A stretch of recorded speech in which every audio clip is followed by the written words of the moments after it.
Ryan Reynolds here for, I guess, my 100th Mint commercial. No, don't. No. I mean, honestly, when I started this, I thought I only have to do like 4 of these. I mean, it's unlimited premium wireless for $15 a month. How are there still people paying 2 or 3 times that much? I'm sorry, I shouldn't be victim blaming here. Give it a try at mintmobile.com/save. Whenever you're ready.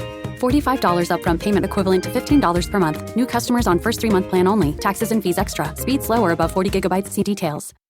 Want to earn some quick cash? Plato's Closet in West Ashley and North Charleston is stocking up on cute and cozy fall styles. We pay you on the spot for your gently used name brand clothes and accessories. Plus, while you're here, you can stock up on must-have looks for autumn. We're the go-to sustainable shopping spot for teens and young adults. So stop by Plato's Closet in West Ashley and North Charleston today and refresh your wardrobe. Plato's Closet, located in West Ashley on Sam Rittenberg Boulevard and North Charleston on Rivers Avenue. You're listening to Saucepans and Sidesteps.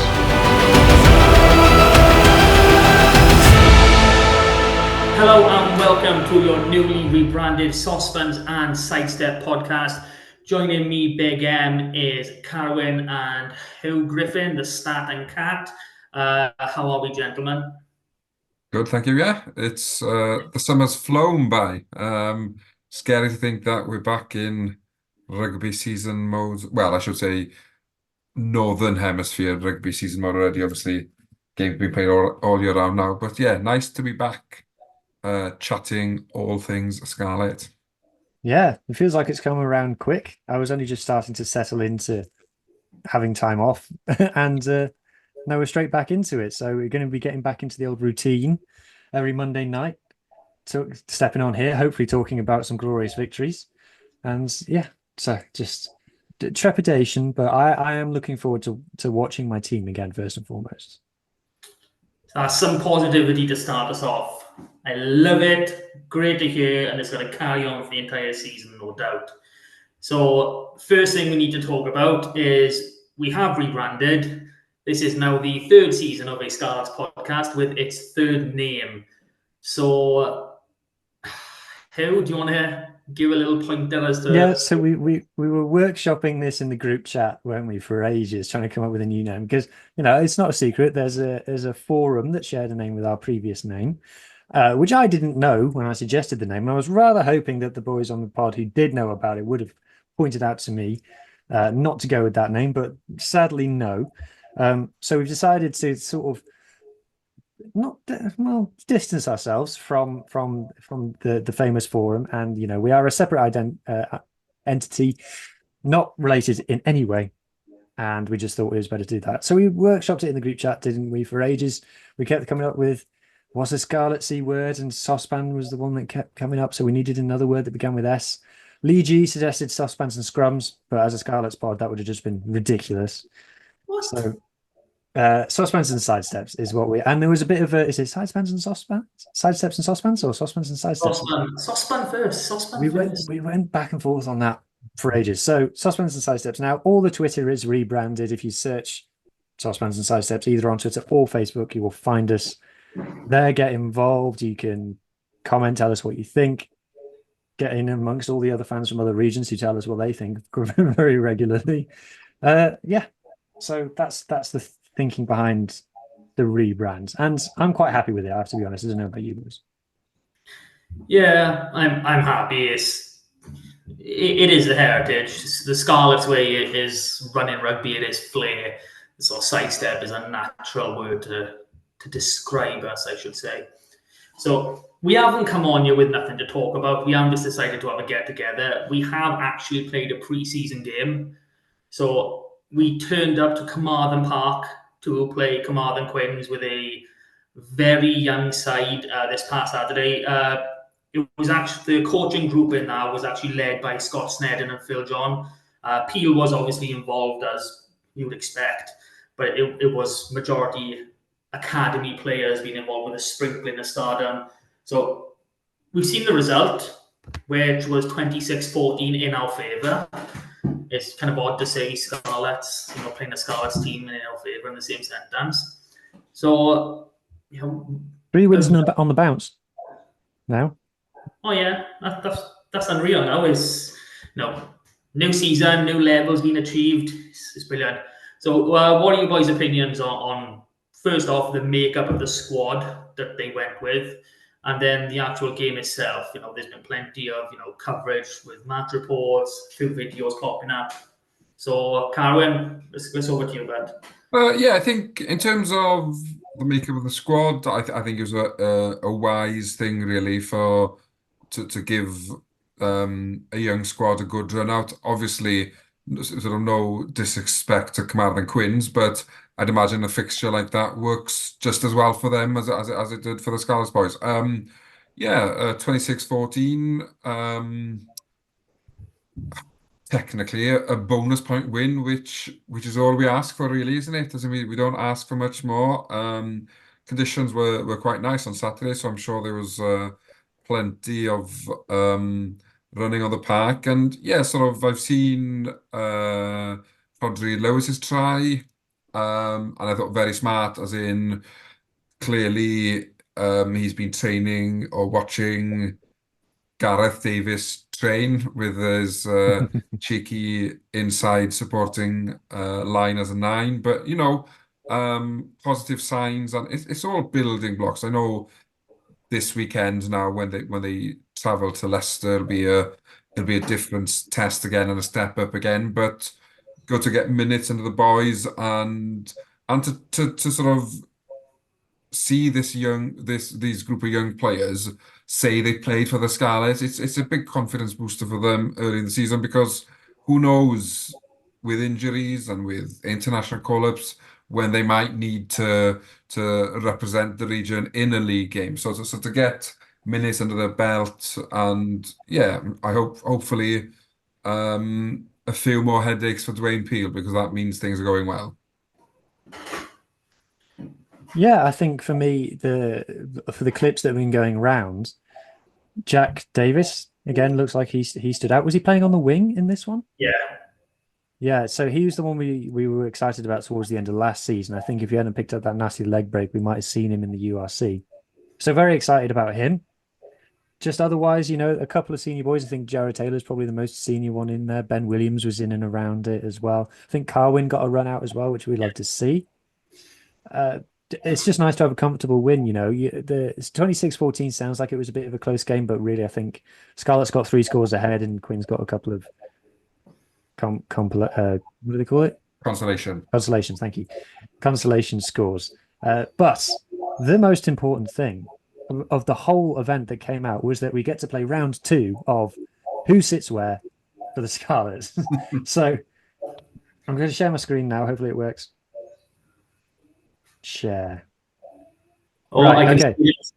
Here we go. Right. So what table is this then? So previously, when we last revisited this game, there was the cool kids table, the academy table, and the other table was how it was split out. But there seems to be a bit of a mixing here. So Mark, I've got to be honest, I'm not 100% on who every single one of these men is. Who's this guy closest to us? Is that a new signing? I'm not sure at the minute. My eyes are betraying me by It's not now. Marnus van der Merwe, is it? I mean, always a chance with anyone. But I'm really not sure. I think it is. I actually recognise first up. Yeah. Yeah. So it's Marnus van der Merwe, and then to the left of him we've got Sam.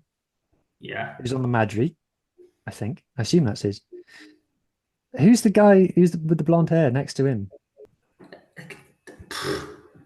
No, this is. Oh, is that the new kid from New Zealand? Blair Murray. Yeah, Blair Murray.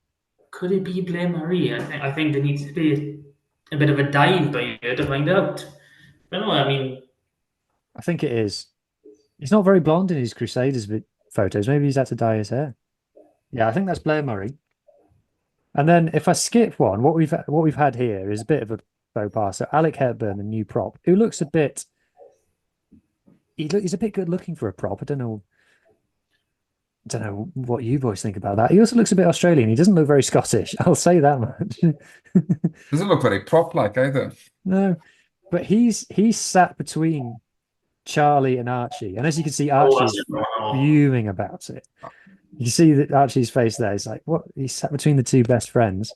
How many times on a rugby field have we seen a prop interrupt the back line with a lazy run? He turned up late there and he's just slotted in between them. That's what's happened there. He's not meant to be there, but he just found a gap. If Archie and Charlie are true halfbacks, I'm sure they'll have been giving Alec an earful of abuse for the full time that they were having lunch together. Well, Also, hang on. That's what he's what? taught. Run off 9 or 10. You can't blame him for that. Also, if we look carefully, they've all got plates in front of them. It looks like only Archie and Charlie have had food, and Or neither of are them they have both eaten their man in the salad or middle? their coleslaw. They've eaten the burger, which I assume came with it, but neither have eaten the coleslaw or the salad. Coleslaw's nice, boys. The bloke 1 round from Archie is Max Douglas. I've been able to figure that out in the meantime with the mustache. He does look like a second row. And then there's a blonde person behind Alex Craig, and it's impossible to know who that is. Is he on the other table?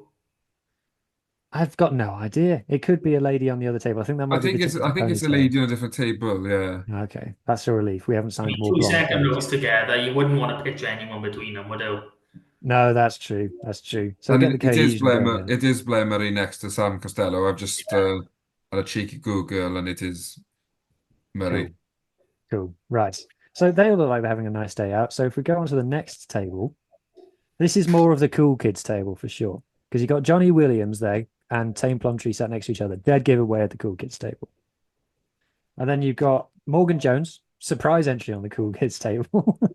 Oh, I don't know. He looks like he fits there, to be honest. Look at the Shades on the style. shirt. He's on to a winner.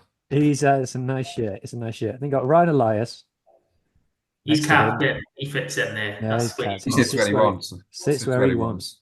And then Welsh international tight head Harry O'Connor sat next to them.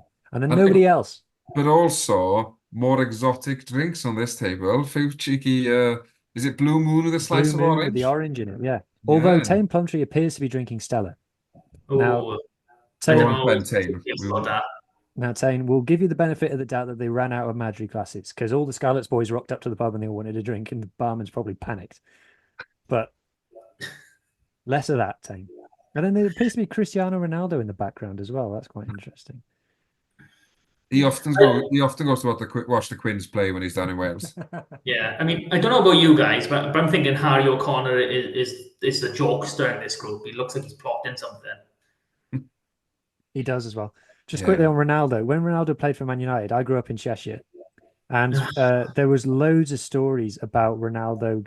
Oh, apparently Ronaldo was in such and such. So there's long been an urban legend that Ronaldo went to the Co-op in Holmes Chapel once, and also that he went to the Chinese restaurant, which was 4 doors down from the house that I grew up in. So if you're listening, Ronaldo, get in touch. Let us know.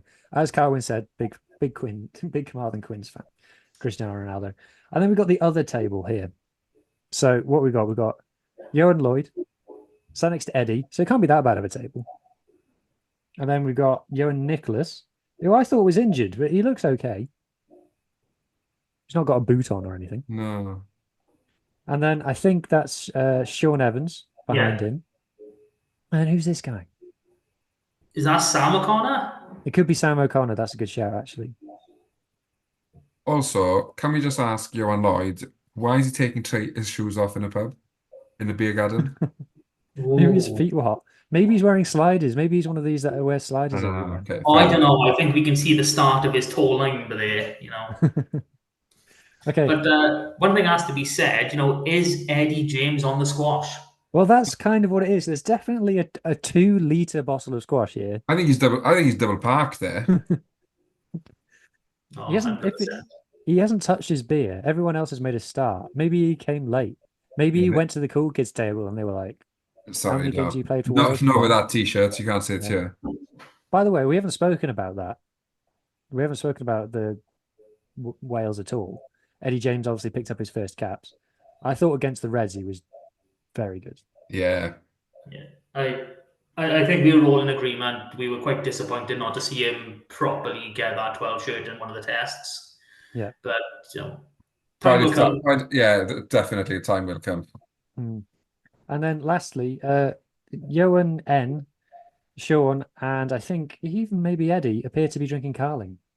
The Yeah. Marlin Boys. Got to watch your pocket, haven't you?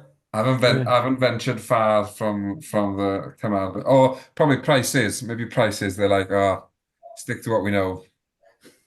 Yeah, probably. I'm also curious which pub this is in Carmarthen because Looks I nice, could doesn't it? Yeah. I'm assuming it's the clubhouse. Oh. Oh. Maybe on the back. Oh I'm yeah. sure. I'm sure Yeah. Sheriff will have sorted them out. Well, Or do you no, want you to get? can't get it, what you mean? Yeah, Carmarthen's not a big place, is it? He'll know all the places. Well, it's a long trek from Athletic to Quinns. You're not doing that on foot, in half hour. Oh, I'd say now you might do an half hour. He'll have arranged it pre-hand. Where are you going, boys? Oh, no, you don't want to go there. I'll sort you out. Don't worry about it. Well, I think they're somewhere on the wild Cornish coast. I was in Devon over the weekend. Oh yeah, I wasn't in Devon over the weekend. I was in Devon a couple of weeks ago, but it reminds me a lot of that. Right, how do I unshare? Right, Oh, before we continue with the agenda, I've got something to share with you boys. no, is it good? Well, we'll see. Because here at Sosmanson's Sidesteps Towers, we've been inundated by a letter. We've had a letter from a listener. It's from Jack from the Locker. Okay, is this a physical letter or is it just like an email sent as a letter? It's written on paper. Oh, no way! Yeah. Jack's got too much time in his hands. So this is from Jack from the Locker. Okay, it just goes like this. Okay, what's it? Dear Sos, what? From Lacquer. Yeah, So our viewership are Ospreys fans. I couldn't say. Anyway, dear Saucepans and Sidestep. So he's got the brand name right. That's a good start. I hope for the new season, your podcast will turn over a new leaf. Less of the celebration of the childish line breaks, of the sickening offloads, and of claiming that the 2017 Pro 12 winning Scarlets team would beat the current Springboks. I hope that you will instead focus on proper rugby, like 5-meter driving mauls, and winning games 9 points to 6. Yours, Jack from the Locker. So what have you got to say to that, boys? Are we going to change our ways? We're going to focus on proper rugby from now on? Based on the rebrand, I don't think so, because we're not known as Saucepans and Driving Walls. We're Saucepans and Sidesteps. So I think more of the same is what the doctor's got on order. Doctor's got on order. Doctor's ordered. Oh. Yeah. And the Oh, hamster you've stopped gone working. What about you, Martin? Are you sorry for being such a one-eyed Turk? Sorry. Why would I be sorry? I'm thankful for it. I mean, could you imagine having to walk to that dreary place? What is it? About 14 miles down the road? Oh my God, it's always raining. It's always dark. I mean, don't get me wrong, the leg room is amazing. You get at least 30 seats either side of you to sit down. But apart from that, I can't see what the plus sides are. Well, I think there you have it, ladies and gentlemen. This season of the podcast is going to be the most one-eyed ever, and probably get even more one-eyed as it goes on. They'll be calling us Cyclops by the end of it. Anyway, what's up next then, Matt? What's up next? Okay. Well, something we did have from the game on Saturday, which might be a bit of a tease. We are sponsored by the Riddler. So, a lovely big question mark where our main front of shirt sponsor should be on last season's kit. Let's not forget that fact. So, could it be that the Scarlets may actually be marketing something, doing a little promo for their sponsor and their shirt? Well, I will say that they've been sharing video clips on social media lately, which is excellent progress. I hope to God that the question mark thing is a promo and not a Jesus Christ, we haven't got any sponsors, which is, obviously a big change of heart from the Billboard jersey days, which I kind of miss now. That was our thing. I don't know. we don't, as far as I'm aware, no one on the call has any kind of inside info of who we're going to be sponsored by. We know that the other regions struggled to obtain sponsors. I think the Dragons have just managed to secure one. So I hope we've got one signed, sealed, delivered. Whether it's the Riddler, whether it's Is it which which? Is it which the consumer that they've got I, the club? in terms of the whole circle and everything, I don't know. That seems a bit of a stretch. I think it's they haven't drawn the lucky dip yet of who's going on there. I don't think it's got. Yeah, Can I just say, shirts weren't made in time, so they stuck a question mark on there to fill a gap. I didn't know that Oh, they made iron on question marks because obviously they've been ironed on by the kit man.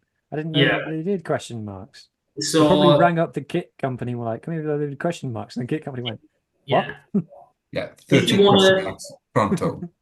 if you want to actually have a look at the shirts in detail, you can see the old logo has been taken off. You can see that old outline still on them. So, and someone apparently spoke with John Daniels at the game, and it is for a purpose. It's not, they haven't stuck it on there because they don't know what they're doing. As far as I'm aware, yes, we do have a sponsor, and I'm hoping that they'll be making our kits pretty sharpish, as we speak.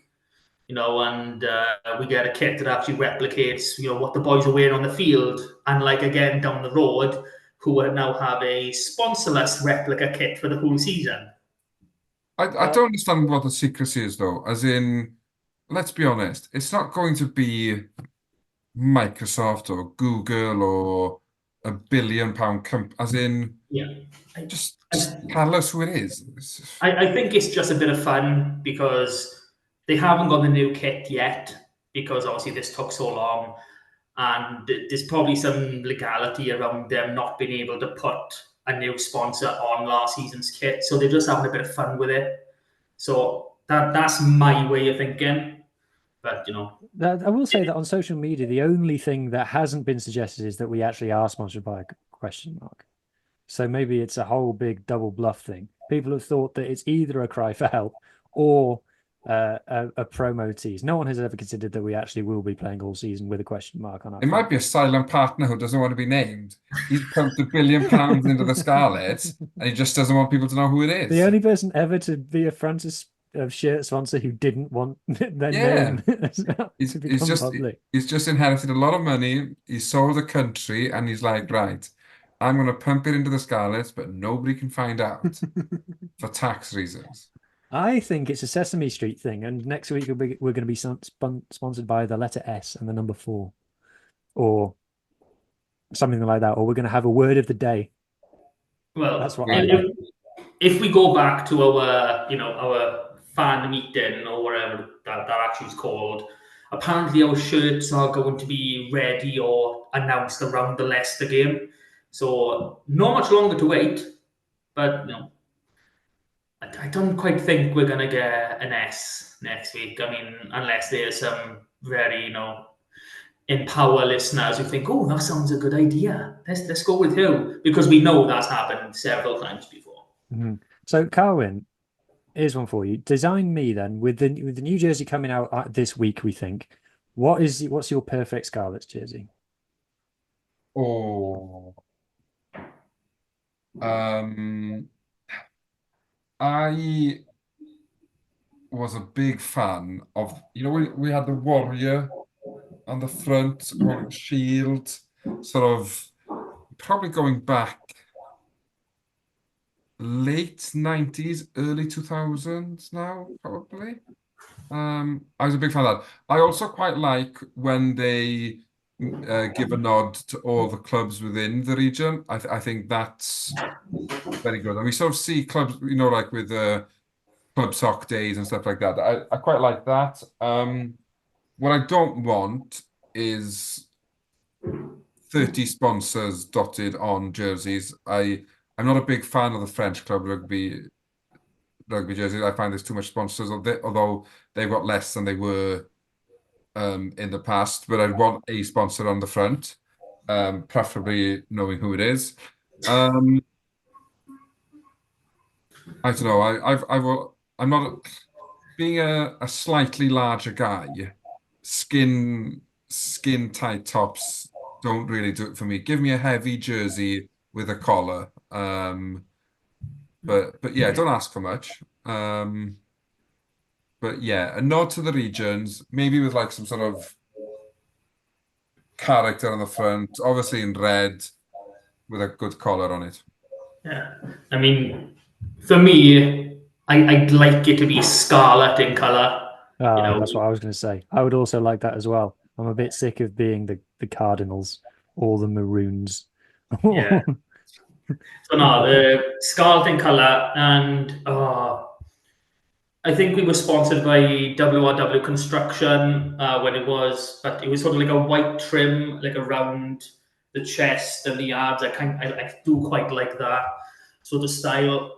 I mean, you have got to love the nod to the clubs. You know, when we were unfortunately sponsored by that, wealth management company that went under, all our away kits. One was a nod to Carmarthenshire, Ceredigion, and Perthshire. So things like that are great ideas. An away kit I loved, and if I ever find it again, I will be wearing it to death. Was a Llanelli top, and it was away one. It was red, white, and navy or dark blue, like hooped shirt. I do like a hoop. I like a hoop shirt.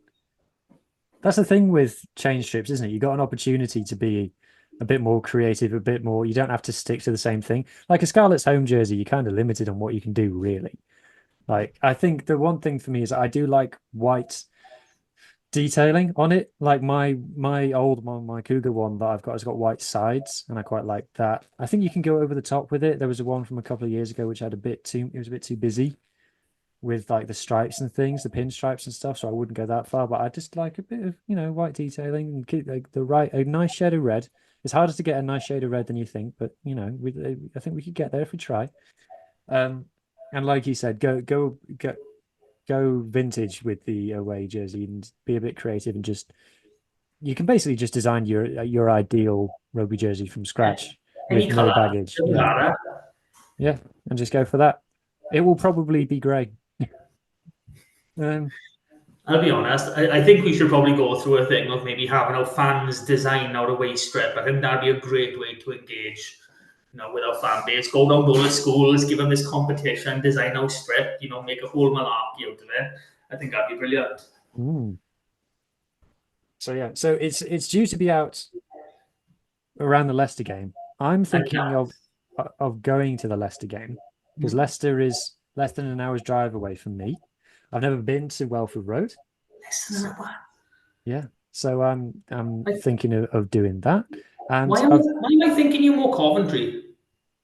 I am. But I thought there were still hours away from Leicester. No. That's East just Midlands. Yeah, Wasps Leicester was a big derby.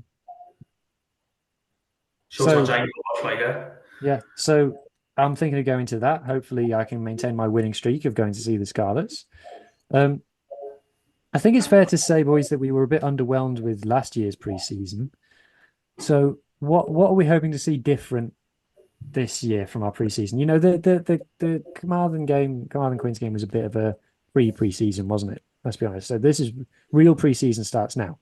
So Yeah. what are we hoping to see? I mean, it's not going to happen, but we need an extra couple of fixtures thrown in there. It depends on what these games are going to be designed for. Like you saw this last weekend down the road, they had 3 30-minute games. Is this going to be a traditional 40, 80-minute game? Is it going to be, split up differently? Because, they love doing that. I've been to 3 25-minute games.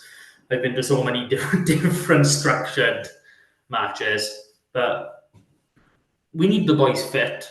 That is the first one, Everyone who's in that, who's meant to be in that match day 33, 35, they need to be on the field for Leicester. And preferably in the combinations that we plan on using them in. And then it'll be, straight through for Saris. And Saris has got to be our our starting 15 at least. Agreed. Carwin? What I want to see is the mentality for the season. Last season, too many matches, we were out of it by half time, and the second 40 was just a formality. What I want to see from the off this season, from pre-season, even if we're not winning games, that we're competitive up until the final whistle, that we almost do a Cardiff, that we get losing bonus points. As in, funny enough, I was talking on a WhatsApp group this week about, or today even, about my expectations for the Scarlets this year. And one of them was to win more losing bonus points. And I'd like to see that start Friday. If we don't beat Leicester, it's not the end of the world. It's pre-season. Results are irrelevant. What I do want to see is a good performance and an 80-minute performance. And if at the end of that we win, happy days. If we lose by 3 or 4, at least we're in the game. If we lose by 30, then it's a wasted journey and it's a bloody long way back on a bus, having got battered on a cold night in Leicester. So yeah, a performance and a change in mentality on the field. Yeah, I agree. I agree with both of you guys. Players who are going to playing in pre-season. Players that Dwayne has got an intention to pick against Benetton, I would like to see play in pre-season. I don't want to see Sammy or whoever it is only first game back being Benetton away. Without jumping the gun as well, we'll talk about it nearer the time. I don't want to see us pick a B team to send to Benetton away, by the way, either. We need to win that. We need to be going full strength for that first game. And Season could be over in 6 weeks. Yeah. Season could be over in the first 6 weeks if we don't start well. Yeah, I'd like to, like I said, I'd like to see even the Welsh internationals have had what, 5-6 weeks off now since the last Wales game. Well, even going through that, our under-20s boys who were in the Junior World Cup, they were playing I think they were playing into July as well, and they were involved in this match. So if it's expected of them, it should be expected of everybody. Yeah, so I'd like to see some proper combinations, some proper players. Like maybe you play your second choice front row with your first choice locks, or you play your first choice halfbacks with your second choice centers, whatever you like. Just not what we saw last year, which was boys who we didn't see again for the rest of the URC. So let's get some proper work done in these pre-season fixtures. So are we safe now? Is that all the professionalism stuff out of the way? I think so. So we can get on to the good bit. We are moving the community bit to the end of the pod. So if you are one of our listeners, and obviously you only come for the community bit, you're going to have to listen to the end from now on. But before that, we do have some academy news from the last month. Our under-18s, our triumphant, invincible 18s, now a new season, new group of players. They've played a few fixtures. We hosted Leinster down at New Dock, and that was a 45-22 point win for us. So quite impressive to do any Leinster side. We then had games against the Ospreys on the Brewery Fairfield, lost that 40-36. And then we came back to New Dock to play the Dragons, winning 36-24. In those 3 games, I think we've used, I did count it up, but I've lost it now. I think we've used 38-39 boys. So a lot of boys getting used in these. So the game we lost with the B team, wasn't it? Actually, yeah, because, our star player, who we have spoken about before with, our academy man, he was missing. The Wales under-18s fly half, who is obviously still in the under-18 age. He was missing. So, it is what it is. You got to let all the boys play every now and then. So, yeah, B team went and, came within a score of the Budgies, as they do. So, you're going to have to bear with me now because of referee shortages. These first 2 weeks of the season are muddled up the hell and back. We've got some leagues starting this week, but not featuring next week. And then we've got some leagues starting next week, and it's just whole thing. So into the Premiership, we've got Llangennech travelling to Brecon, Narberth are travelling to Ystrad, and Newcastle Emlyn at home to Cardiff Met. That'll be a good sight there to see where they'll be for the season. Championship West, Ammanford travel to Dunvan, Crymych at home to Meister Quins, and your reigning Division 1 West League and Cup champions, Llanelli Wanderers, at home to Gowerton. 1 West, Felinford at home to Aberystwyth, Kidwelly at home to Barryport. That is tasty to start the league. St Clair's at home to Tenby, Pontarddulais at home to Hendy, Pencloud hosting One Eyelid. They're not our teams, but they're in the league, so I thought we'd chuck them in anyway.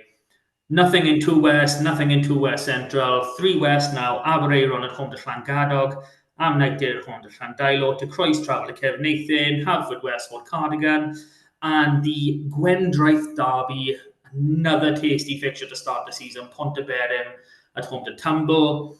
All other leagues will be kicking off next week. And if we want to drop down a bit further, the Doer Shield is back. The first game is Friday, 6th of September. Obviously, check with your local school district in case they move the games. So they've added RGC West into our group for the qualifiers this year.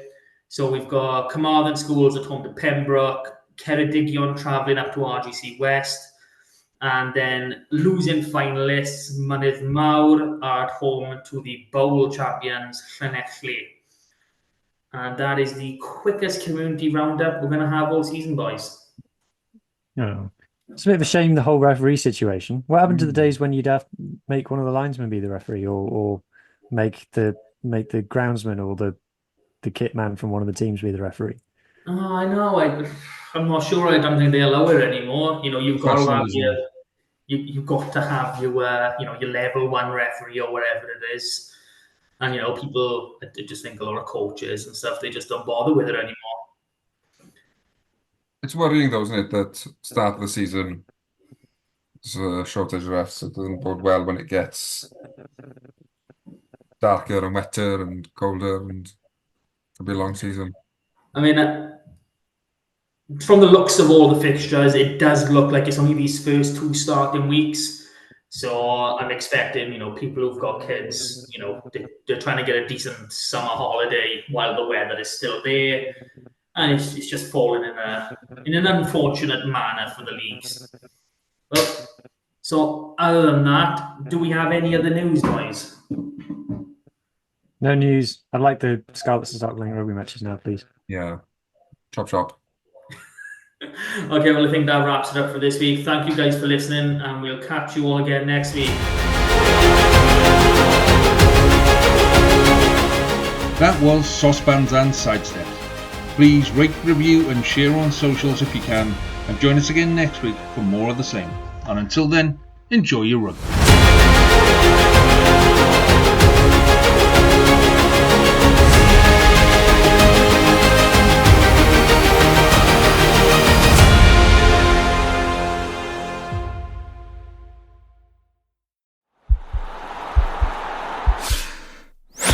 This podcast is part of the Sports Social Podcast Network.